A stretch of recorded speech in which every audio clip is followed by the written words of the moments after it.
కరీంనగర్ నియోజకవర్గంలోని కరీంనగర్ పట్టణంలోని ప్రభుత్వ శిఖం భూమి సర్వే నెంబర్ 1026 సప్తేరి కాలనీకి సంబంధించినటువంటి భూమి 11 ఎకరాల 2 గుంటలు ఉంది.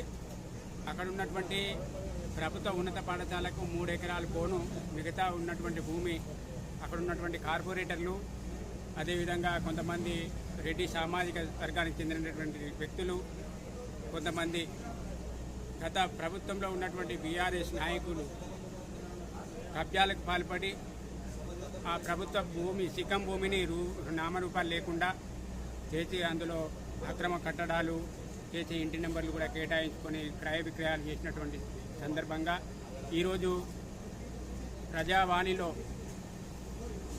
జిల్లా కలెక్టర్ గారి దృష్టికి మేము తీసుకెళ్లడం జరిగింది. ఈ విషయమై సమగ్రమైన విచారణ చేయాలని చెప్పేసి మేము వారిని కోరడం జరిగింది. గతంలో 2018 నుంచి ఇప్పటి వరకు పలుమార్లు అధికారుల దృష్టికి తీసుకెళ్లినా కూడా కరీంనగర్ అర్బన్ ఎంఆర్ఓ గారు వాళ్ళు నోటీసులు ఇవ్వగా అప్పుడున్నటువంటి మంత్రి ప్రోద్బలంతో వాళ్ళు దాన్ని పట్టించుకోలేదు.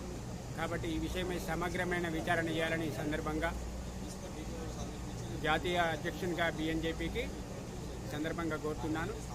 కాబట్టి తక్షణమే జిల్లా పరిపాలన యంత్రాంగం, రెవెన్యూ యంత్రాంగం అప్రమత్తమై ఈ కబ్జాలకు పాల్పడినటువంటి కార్పొరేటర్ల మీద, ప్రజాప్రతినిధుల మీద చట్టపరమైన చర్యలు తీసుకోవడానికి గౌరవ సిపి గారికి ఈ లేఖను, ఈ విషయాన్ని వారికి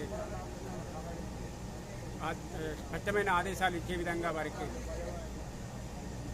చర్యలు తీసుకోవాలని చెప్పేసి ఈ సందర్భంగా కోరుతున్నాను.